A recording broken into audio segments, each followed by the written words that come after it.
Hi there, I'm Stephen Hazell. I'm the Director of Conservation at Nature Canada. I'm here with the famous five on Parliament Hill to tell you a little bit about the new laws that have been introduced into Parliament this week by the Trudeau Liberal government. On balance, Nature Canada thinks that this is a pretty good effort by the government at improving environmental assessment.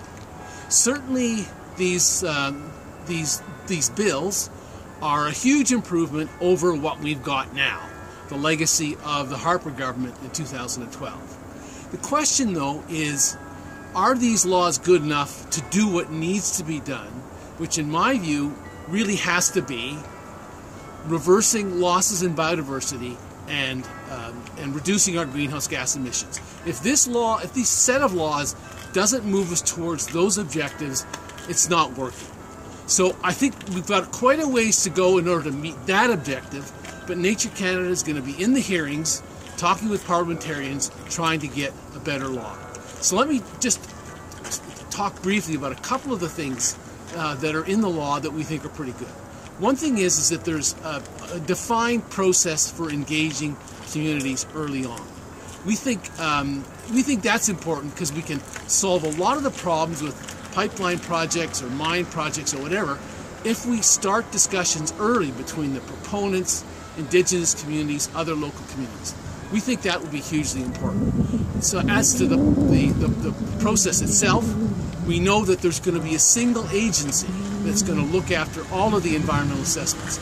Unlike under the Harper Law, which had the National Energy Board conducting the environmental assessments for the big pipeline projects like Energy East and Northern Gateway and Kinder Morgan, and that was a complete flop, as we know. So that's no longer going to be the case. We're going to have professionals who know how to consult with the public and with Indigenous communities doing the work. So that's a good thing as well, we think. And at the end of the process, the Government of Canada will make decisions on whether or not projects should go forward or not based on the input they get from the Environmental Assessment Agency. The good thing, though, is that the government is going to have to justify those decisions in terms of whether or not they contribute to sustainability, whether or not they protect Indigenous rights, and let's see, what else, and whether or not they reduce greenhouse gas emissions. So that's a good thing. And the government will also have to publish that report publicly. So for the first time that I can think of, the federal cabinet is going to have to justify why it makes the decisions that it's made in public. So we think that's a good thing. So finally, a couple of things that we think are problematic about the law. One thing is that the budget and other policy statements are not included. The budget is the most important set of decisions that any government makes in any given year. We think that there should be an environmental analysis of those, of budget and other proposed policies. It's not there. We're disappointed it should be.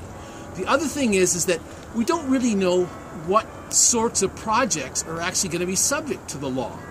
Minister McKenna has said that in situ oil sands projects are not going to be subject to federal environmental assessment. We think that's wrong. And one thing we're going to be doing as part of the consultations and in the House of Commons committees, we're going to be talking about that, trying to get a better law that actually conserves biodiversity and reduces our greenhouse gas emissions. Thanks so much.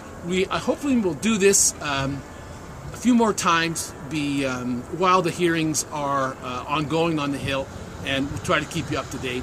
In the meantime, send your cards and letters in. We want to support stronger environmental laws here in Ottawa. Thank you.